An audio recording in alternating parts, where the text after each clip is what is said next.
to A Life of KG. This episode, I'm going to talk to you about marketing hacks, so I hope you enjoy it.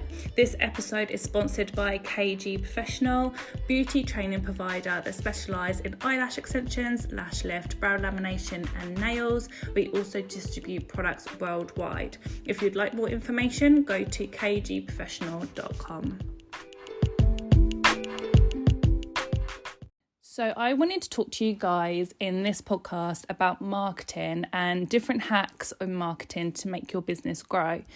Marketing isn't something that we're all used to. A lot of us are beauty and hair professionals and we're behind the chair, and marketing isn't our job, right? So we need to learn these things. And there's people that work in marketing as a full-time job. Like, that is their job, that is their role. They've been to college, have been to university, and they've studied all these things. So for us, don't be so hard up on yourself if this isn't your forte, if you're not that good at it. And let me just show you and teach you what we do within our business, and hopefully you'll be able to pop that into yours and be able to help your company a little bit more. So what we do hugely is email marketing. Now, a lot of people, when I say this, are like, it doesn't really work for us. It doesn't get much return, but you have to be consistent, okay? When it comes to email marketing, you can't ever underestimate the power of email marketing. And most of you listening to this won't even have a marketing list, won't have an email system.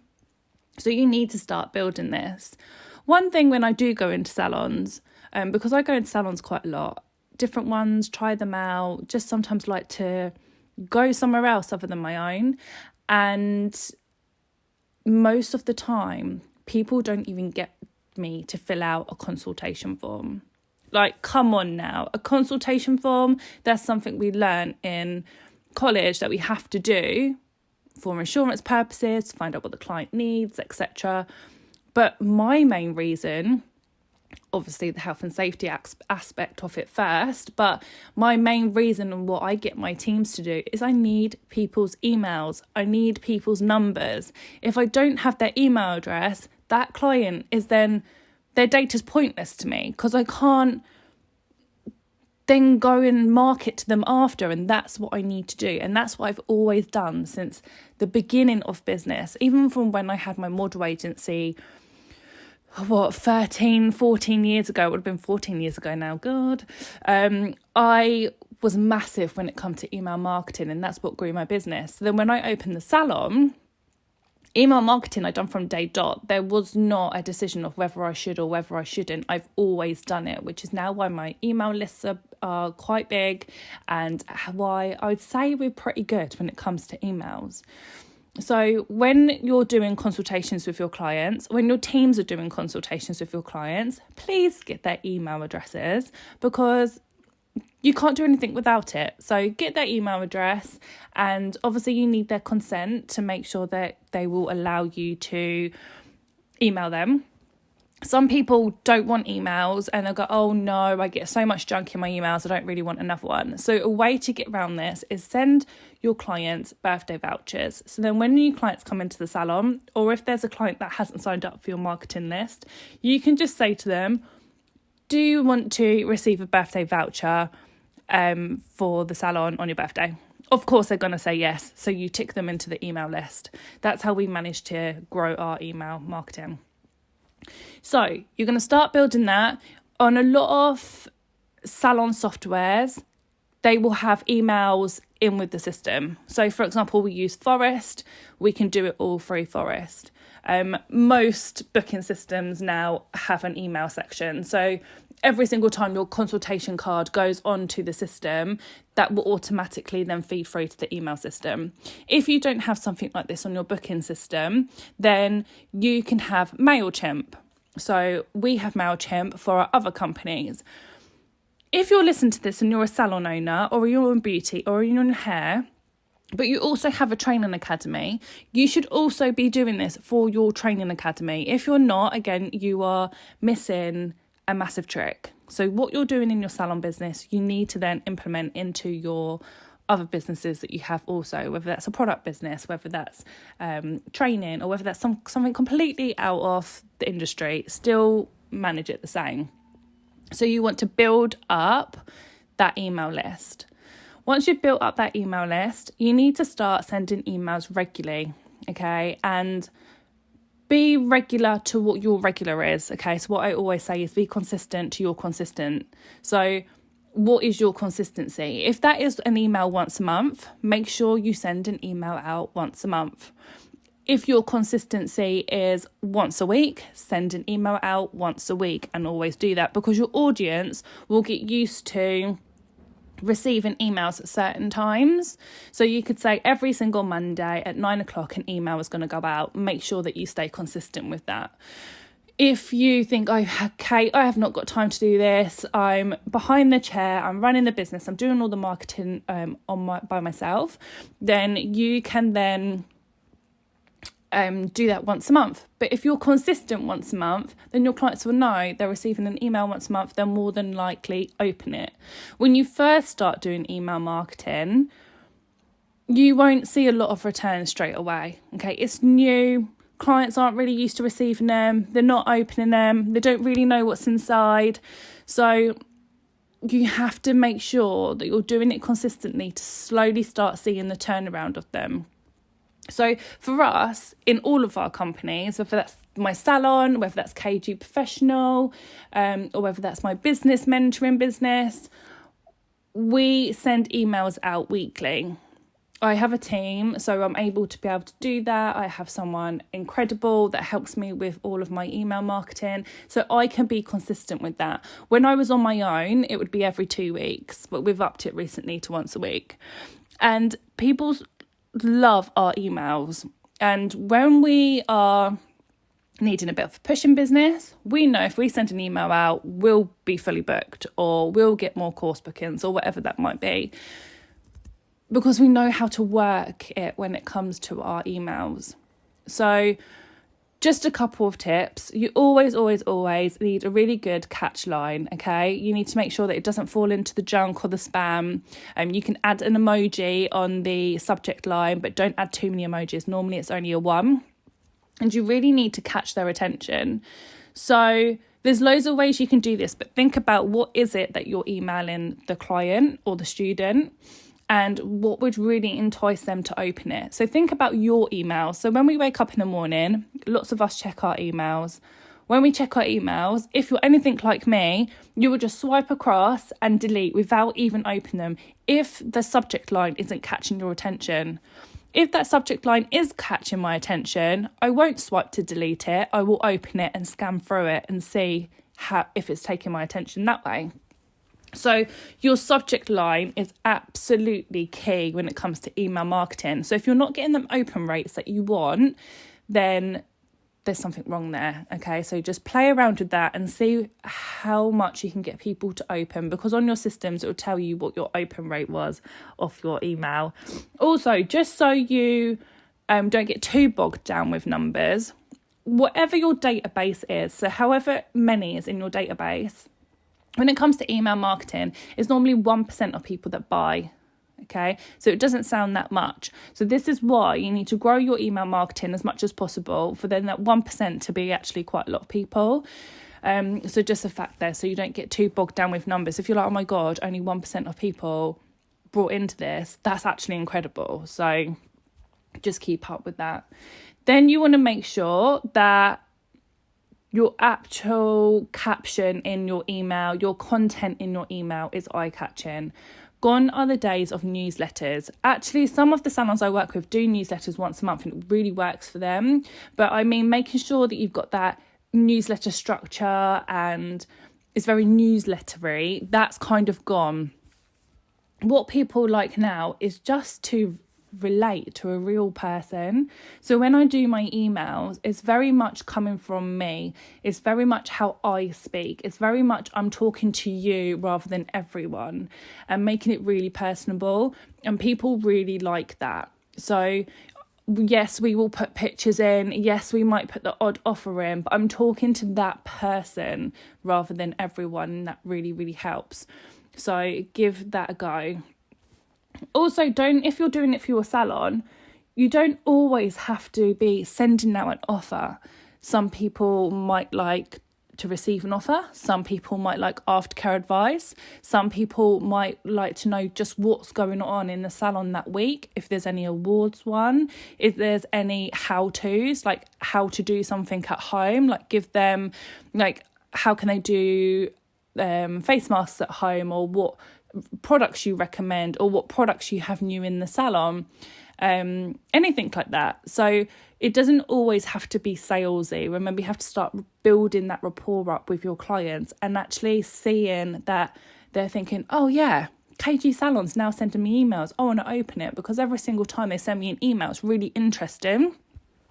So that's what you want to kind of build from your email marketing, because we'll move on to social media now. But what we have to remember is not everyone is on social media. So yes, a lot of us are on social media, but lots of us also get lost within social media. There's a lot of us competing online, whereas there's not as many people competing in someone's inbox, and that's what you need to remember. So social media is a huge part to marketing now, obviously, but I just never want you to forget that email marketing, because that's a lot more personable than what social media is.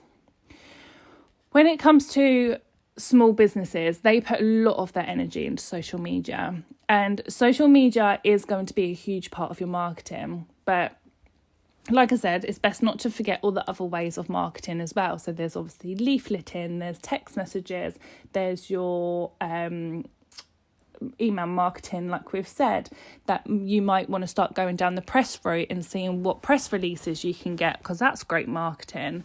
There might be at the moment, as we're recording this, it's nearly Christmas. There's loads of people wanting raffle vouchers for prizes. You could do something clever around that. So there's loads of different ways of marketing, but obviously social media is going to be one of your big ones. When it comes to social media, a lot of people get very, very overwhelmed with social. Some people love it, some people hate it. Some people get very anxious when it comes to media. And all these feelings are very normal. But what I want you to do is, when you go on social media, you're going on social media just to do marketing and not to scroll, not to get lost into someone else's life. It's just purely for your business, and you need to be very strict on that, okay? Also, there's loads of different social media platforms. Obviously, you've got Facebook, you've got Instagram, you've got Snapchat, you've got Pinterest, you've got TikTok. Like, there's so many.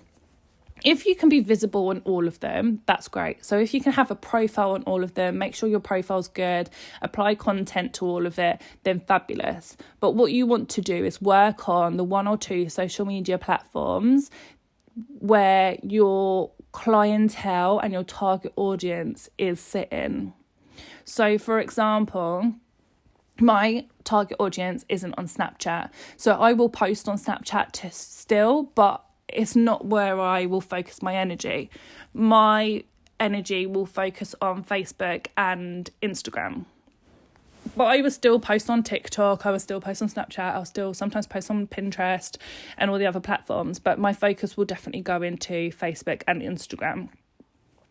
And actually, funny enough, mainly Instagram, but even more of my target audience is definitely on Facebook. So really have a look at your social platforms and see where is your target audience sitting, because they're the ones that you need to connect with. Also, when it comes to social media, we think about just connecting with our clients. But if you think about it, our clients are our clients. They're already coming into the salon. So yes, we might want to start upselling them different products or different treatments, getting them over to something else, so then we can increase their average spend. But we can do that when they're in our salon, when they're in the chair. Who we really need to connect with when it comes to social media is the new clients, the new students, the new people that aren't using your products. And that's where they're all sitting. So you need to find where they are on your social media platforms and really connect with them and see who new people can engage into your brand. And that's really, really important. When it comes to your engagement, and your insights. Insights you need to check. You'll be able to see that on your profile on your Instagram page, and you can also see it on Facebook as well. How many people are seeing your posts, how many people are engaging with it, and that type of thing. A lot of people struggle with algorithms especially when it comes to Instagram, and they fluctuate, they go up and down. But a lot of this comes down to engagement. You need to make sure you're engaging. So what a lot of us do in the evening is jump on social media and we will scroll and scroll and scroll. And we don't do anything with that scrolling. But what I want you to start doing is when you are scrolling, you like and comment on everything that you come across. Start engaging. If people start seeing your name in people's posts all of the time, they're going to think, oh, who's that person? I keep seeing them pop up. I'm going to click on and see what they're all about. Hopefully they'll like your grid and they will then follow you. Okay. And that's how you start building up your engagement. Also, when it comes to social media, I've done a social media recording before on this podcast, but social media needs to be social. Okay. You want to start adding polls, question boxes, quizzes, start getting people involved. The more people that start clicking on your page, whether that's tapping in a question box and writing their answer, whether that's clicking A, B or C on a quiz, whether that's clicking yes or no on a poll, Instagram will see that as an engagement. So they will then raise your profile higher to be seen. So you want people engaging on different things like that all the time. So every single time you do a story, add a poll and see if that brings up your engagement, and I bet it does. So do everything that's really, really sociable for social media. And when it comes to all marketing, whether that's your email marketing or your social media, you need to make sure you're really making it like creating that FOMO. Okay, what are they missing? Add call to actions. So call to actions are huge. There is no point doing an email or posting a post if you're not then telling that person what you want them to do with that information you've given them. Do you want them to book now with a book now button? Do you want them to swipe up to see the website? Do you want them to comment yes please for something that they're more interested in? Do you want them to go and like your page? Like, you have to start creating a call to action in every single thing you do. Otherwise you're just posting to post, or you're just sending an email out to send an email out, and that's not what it's about. You need to make sure that you're definitely creating that call to action, and that will help. Unfortunately, when it comes to working with human beings, people need to be told what to do. Okay, so you need to make sure you put that in there. Also, when it comes to creating FOMO, what are they missing out on if they don't buy that course, or if they don't come to you for that offer? What are they missing out on? For example, we've got an apprentice at the moment in the salon, and she's been learning lashes. So this week is the last week for someone to have lash extensions at the price that we're offering. It's the last week. So we put that out. It's the last week. Don't miss out. It's going to be this price for this week only. And all of them kind of slogans to get people to buy into. So we put the email out and we put it on social media, and she's fully booked for the last week at this price. Okay, so it really works to try and create that FOMO. As I'm recording this, it's Black Friday coming up in a couple of days. So we've been really trying to create that FOMO when it comes to our marketing and our businesses.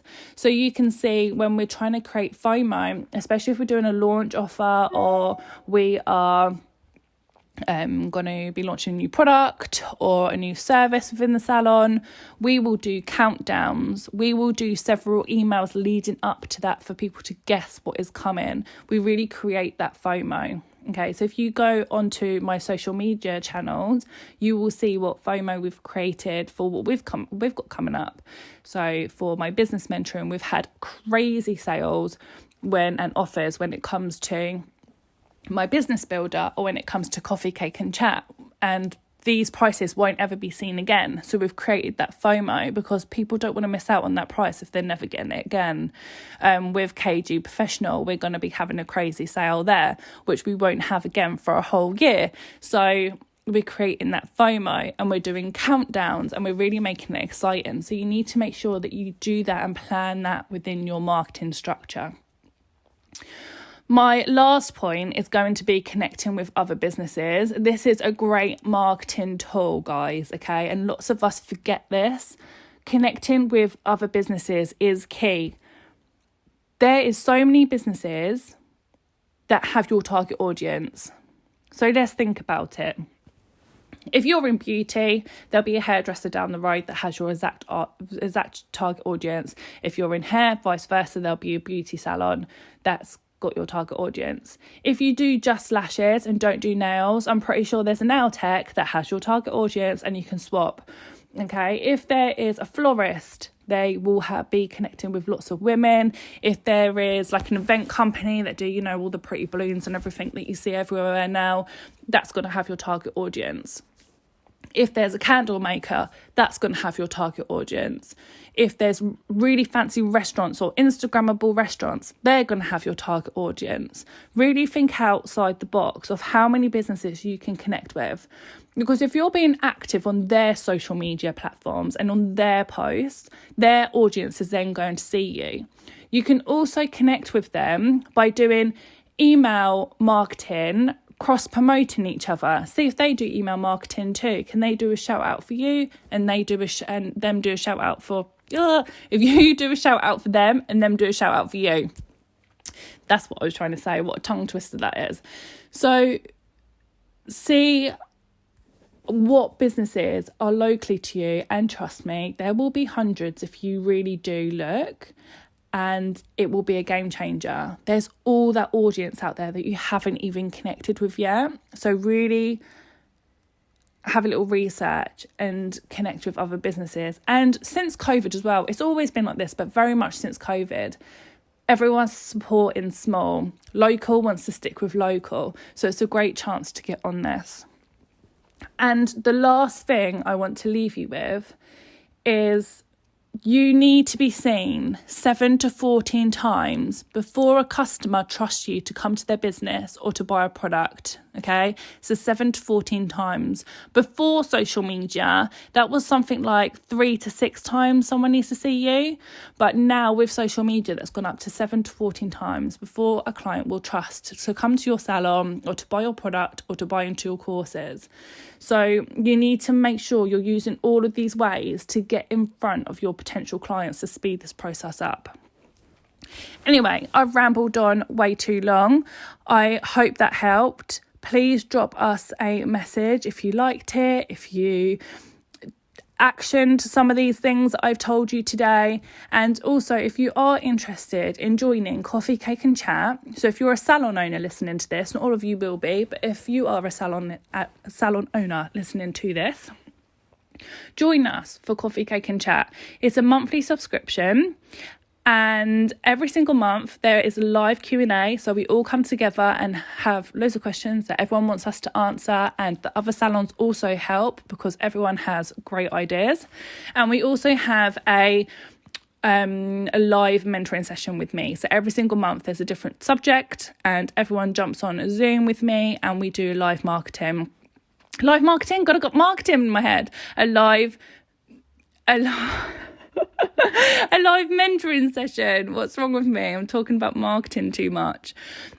So yeah, a live Q&A, a live mentoring session, and then we have guest speakers every 2 months. So the guest speakers are incredible. Normally to listen to these guest speakers you'd be having to pay a lot of money, but we put it within our subscriptions, so that's really cool also, and there's lots of other benefits.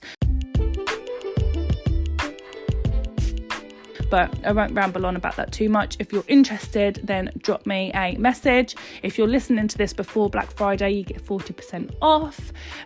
So I would hurry up before the spaces go, because there are limited spaces. If you're listening to this after Black Friday, then give me a shout and we'll see if we've got any spaces left. Anyway, have a great day. If you like this episode, give us a share on social media. We'll be very grateful, and we'll speak to you soon.